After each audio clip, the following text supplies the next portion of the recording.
नमस्कार। The deep dive में आपका स्वागत है। हाँ। हम अक्सर ये सुनते हैं कि भारत के जो छोटे और मध्यम आकार के बिजनेस हैं, मतलब एसएमई, वो देश की अर्थव्यवस्था की रीढ़ हैं। लेकिन इस रीढ़ की हड्डी पर असल में कितना दबाव है, ये शायद वही जानते हैं जो ये बिजनेस चला रहे होते हैं। बिल्कुल, क्योंकि बाहर से तो बिजनेस बहुत अच्छा चलता हुआ दिखता है, लेकिन अंदर ही अंदर एक अलग ही लड़ाई चल रही होती है जिसके बारे में ज्यादा बात नहीं होती। और आज हम उसी लड़ाई पर थोड़ी गहराई से बात करने वाले हैं। अच्छा। हमारे पास श्री बीएम अग्रवाल का एक वीडियो स्रोत है, जिन्हें एसएमई संस्थापकों के साथ काम करने का लगभग 47 साल का अनुभव है। वाह, 47 साल। हाँ, तो आज हमारा मिशन ये समझना है कि जिसे वो लोन ट्रैप कहते हैं, मतलब कर्ज का जाल, वो असल में है क्या, और क्या वाकई उससे निकलने का कोई रास्ता है। और मुझे लगता है कि ये चर्चा सिर्फ बिजनेस मालिकों के लिए नहीं है, ये हर उस व्यक्ति के लिए है जो ये समझना चाहता है कि भारत में जमीनी स्तर पर बिजनेस कैसे चलता है। सही बात है। और क्यों कई बार इतनी कड़ी मेहनत के बावजूद वो विकास नहीं हो पाता जो दिखना चाहिए। तो चलिए इसी भावना से शुरू करते हैं। स्रोत एक एसएमई संस्थापक के एक आम दिन की तस्वीर दिखाता है, और वो तस्वीर मतलब बहुत जानी पहचानी है। सुबह 8 बजे से ही फोन बजना शुरू, एक क्लाइंट को तुरंत माल चाहिए, दूसरा पेमेंट के लिए फॉलो अप कर रहा है, सप्लायर का पैसा देना है, कोई कर्मचारी छुट्टी पर है, हाँ, जीएसटी फाइलिंग की डेडलाइन सिर पे है, और इन सब के ऊपर वो महीने की 10 तारीख को जाने वाली ईएमआई का एक स्थायी तनाव, बिल्कुल, जो हमेशा दिमाग में चलता रहता है। सही। यहाँ जो दिलचस्प बात स्रोत सामने लाता है वो ये है कि ये समस्या मेहनत की कमी की तो है ही नहीं है, बिल्कुल नहीं है, बल्कि वो इस आम धारणा को ही चुनौती देते हैं कि और मेहनत कर लो सब ठीक हो जाएगा। हाँ, ये सबसे बड़ा मिथ है। स्रोत एक बहुत जरूरी लाइन कहता है, व्यस्त रहना उत्पादक होने के बराबर नहीं है, और कड़ी मेहनत विकास के बराबर नहीं होती। ये बात थोड़ी विरोधाभासी लगती है। मतलब अगर कोई संस्थापक दिन रात मेहनत कर रहा है तो उसका बिजनेस क्यों नहीं बढ़ रहा? सारी ऊर्जा जा कहाँ रही है? यही तो जाल है। अच्छा। सारी ऊर्जा और मतलब जो समय है वो रोजमर्रा की छोटी छोटी आग बुझाने में चला जाता है। एक समस्या सुलझाई तो दूसरी खड़ी हो गई। तो एक फायर फाइटर की तरह? बिल्कुल। संस्थापक एक मैनेजर से ज्यादा एक फायर फाइटर बनकर रह जाता है, और नतीजा ये होता है कि जो बड़े और जरूरी काम है, जैसे नई मार्केटिंग स्ट्रैटेजी बनाना, अच्छे लोगों को टीम में लाना, या अपने प्रोडक्ट को और बेहतर बनाना, इन सब के लिए ना तो दिमाग में कोई जगह बचती है और नहीं बैंक अकाउंट में पैसा।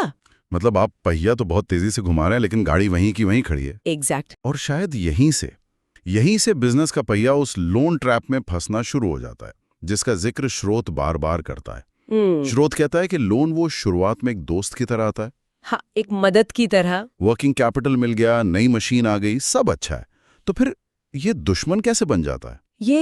इसे आप एक अदृश्य जाल कह सकती हैं, जो बहुत धीरे धीरे कसता है। अदृश्य जाल? हाँ, शुरुआत में जब लोन का पैसा आता है तो सब बहुत अच्छा लगता है, लेकिन जैसे जैसे ब्याज का दबाव बढ़ता है, बिजनेस के मुनाफे का एक बड़ा हिस्सा वो सिर्फ ईएमआई चुकाने में जाने लगता है। अब आपके पास उन चीजों के लिए पैसा ही नहीं बचता जो बिजनेस को असल में आगे बढ़ाती है।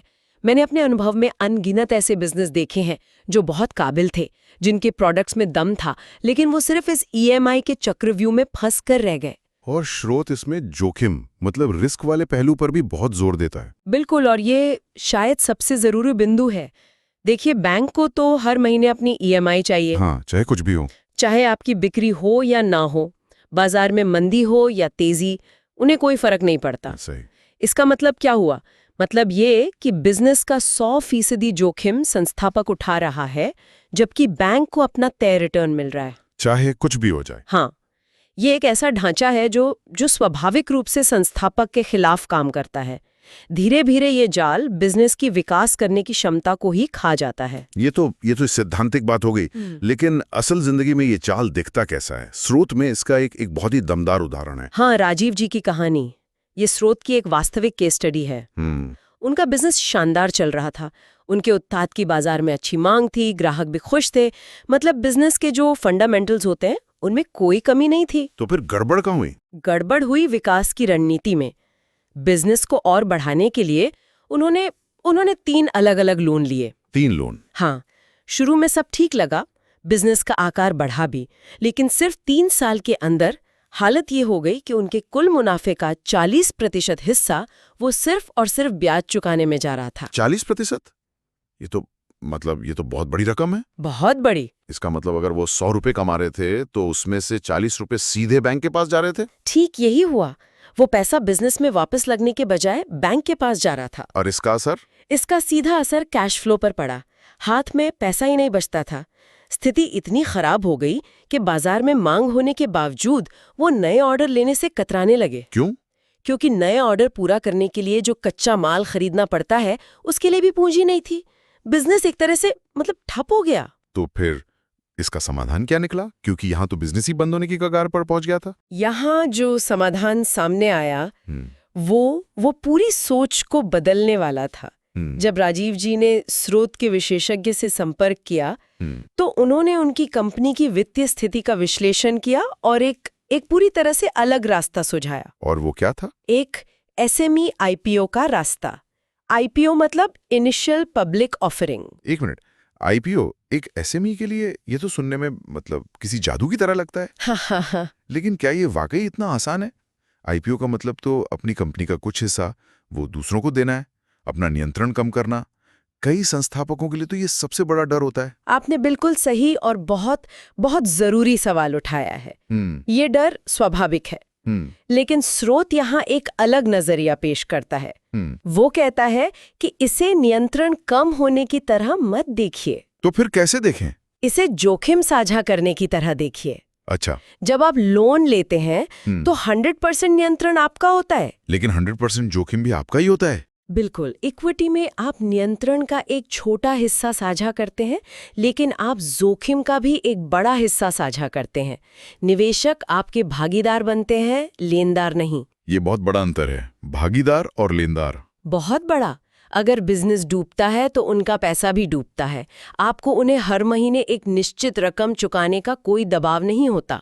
मतलब ये सिर्फ पैसे जुटाने का तरीका नहीं, बल्कि बिजनेस चलाने की पूरी सोच को बदलने जैसा है। हाँ, आप बैंक के देनदार होने की मानसिकता से निकलकर निवेशकों के साथ भागीदार बनने की मानसिकता में आ जाते हैं। बिल्कुल। और राजीव जी के मामले में यही हुआ। आज उनकी कंपनी स्टॉक एक्सचेंज पर लिस्टेड है। अच्छा। उनकी EMI 0 हो चुकी है और जो 40% मुनाफा पहले ब्याज में जा रहा था, वो अब मार्केटिंग और रिसर्च एंड डेवलपमेंट मतलब R&D में निवेश हो रहा है। वाह। ये कहानी ये दिखाती है कि समस्या उनके उत्पाद या बाजार में नहीं थी, समस्या उनकी कंपनी की वित्तीय संरचना में थी। विकास के लिए गलत औजार का इस्तेमाल कर लिया था उन्होंने। एग्जैक्टली। ये बहुत शक्तिशाली विचार है। तो लोन और इक्विटी के बीच का फर्क सिर्फ पैसे का नहीं है? नहीं, बल्कि मानसिकता और जोखिम का भी है। हाँ, लोन आपको अल्पावधि के लिए पैसा तो देता है, लेकिन साथ में दीर्घावधि का तनाव भी देता है। वो हर महीने की 10 तारीख की चिंता। हाँ। जबकि इक्विटी फंडिंग वो एक साझेदारी का मॉडल है। आप सफल होते हैं तो मुनाफा साझा करते हैं, आप असफल होते हैं तो नुकसान भी साझा होता है। और इसका व्यवहारिक मतलब क्या है? इसका व्यवहारिक मतलब ये है कि संस्थापक का ध्यान इस बात से हट जाता है कि अगले महीने की EMI कैसे जाएगी, और इस बात पर लग जाता है अगले साल बिजनेस को दोगुना कैसे किया जाए। ये सुनने में तो बहुत अच्छा लगता है, लेकिन हम फिर उसी सवाल पर आते हैं।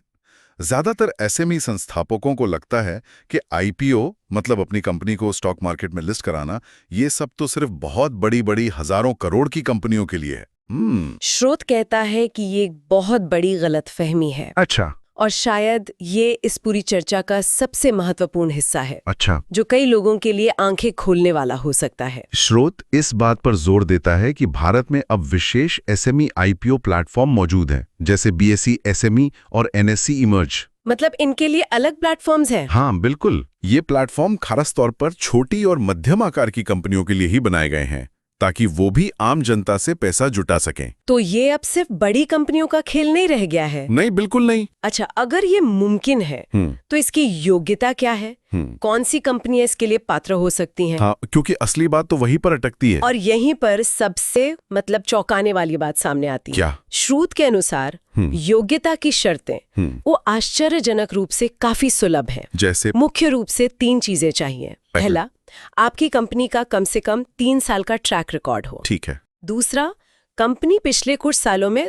थोड़े मुनाफे में हो। और तीसरा आपके रिकॉर्ड साफ सुथरे हों, जैसे आपकी अकाउंटिंग और टैक्स फाइलिंग सही हो। 1 मिनट, क्या मैं ये सही सुन रहा हूँ? हाँ, सिर्फ 3-4 साल का ट्रैक रिकॉर्ड और थोड़ा सा मुनाफा? मुझे लगा था कि इसके लिए दशकों का अनुभव और करोड़ों का मुनाफा चाहिए होता है। नहीं, कोई 100 करोड़ का टर्नओवर या 10 साल पुरानी कंपनी होने की शर्त नहीं है? नहीं, ऐसी कोई शर्त नहीं है। ये तो गेम चेंजर है। बिल्कुल, और यही सबसे बड़ी गलत फहमी है जिसे स्रोत दूर करना चाहता है। ये प्लेटफॉर्म इसीलिए बनाए गए हैं ताकि एक अच्छा मुनाफे वाला बिजनेस, भले ही छोटा हो, वो विकास के लिए पूंजी जुटा सके। इसीलिए स्रोत इसे एक छिपा हुआ अवसर कहता है। छिपा हुआ अवसर? हाँ, क्योंकि ये अवसर नजर के सामने है, पर जानकारी के अभाव में लोग इसे देख नहीं पाते। उन्हें लगता है ये उनके लिए है ही नहीं। सही। असलियत ये है कि ये सिस्टम अब उन्हीं के लिए बनाया गया है ताकि वे कर्ज के जाल से बाहर निकलकर विकास की एक नई उड़ान भर सकें। तो आज की इस गहरी चर्चा से जो बातें निकल कर आ रही हैं वो बहुत साफ है। पहली बात, लोन ट्रैप कोई काल्पनिक डर नहीं है। नहीं, ये एक असली चक्र है। एक ऐसी स्थिति जहां एक संस्थापक की दिन रात की मेहनत वो वित्तीय दबाव की चक्की में पिस कर रह जाती है। सही कहा, मेहनत गलत दिशा में जा रही होती है। सारी कोशिश सिर्फ सिस्टम को जिंदा रखने में लग जाती है, उसे बढ़ाने में नहीं। और दूसरी बात, इसका एक व्यवहारिक और शक्तिशाली विकल्प मौजूद है, इक्विटी फंडिंग। हाँ, और विशेष रूप से एसएमई आईपीओ। एक ऐसा रास्ता है जो न केवल बिजनेस में पैसा लाता है बल्कि जोखिम को भी साझा करता है। और ये एक वित्तीय लेन देन से कहीं बढ़कर एक रणनीतिक साझेदारी है। ये आपको अपने ही बिजनेस में एक बाहरी व्यक्ति की तरह महसूस कराने के बजाय आपको नियंत्रण में रखता है, क्योंकि आपका ध्यान बाहरी दबाव से हट जाता है। हाँ, और आंतरिक विकास पर केंद्रित हो जाता है। और अंत में शायद सबसे जरूरी बात, ये अवसर जितना कई लोग सोचते हैं उससे कई ज्यादा सुलभ है।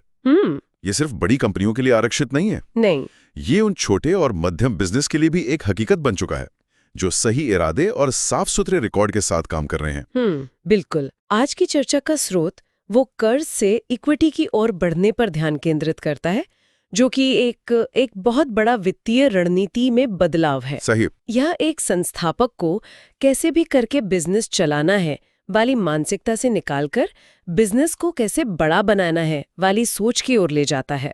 ये एक शक्तिशाली विचार है जिसके दूरगामी परिणाम हो सकते हैं। हाँ, और ये एक महत्वपूर्ण सवाल खड़ा करता है जिस पर सोचा जा सकता है क्या कि व्यापार में और कौन से ऐसे नियम या ऐसी प्रथाएं हैं जिन्हें हम बिना सोचे समझे अपना लेते हैं और जो अनजाने में हमारी क्षमता को सीमित कर रही हो। मतलब ये सिर्फ फंडिंग के बारे में नहीं है? नहीं, क्या ये सिर्फ फंडिंग के बारे में है या मार्केटिंग, हायरिंग या काम करने के तरीकों में भी ऐसी ही कोई मान्य प्रथा है जो असल में हमारे विकास में बाधा डाल रही है? शायद हमेशा से चले आ रहे तरीकों पर सवाल उठाना ही विकास का अगला सबसे बड़ा कदम हो सकता है।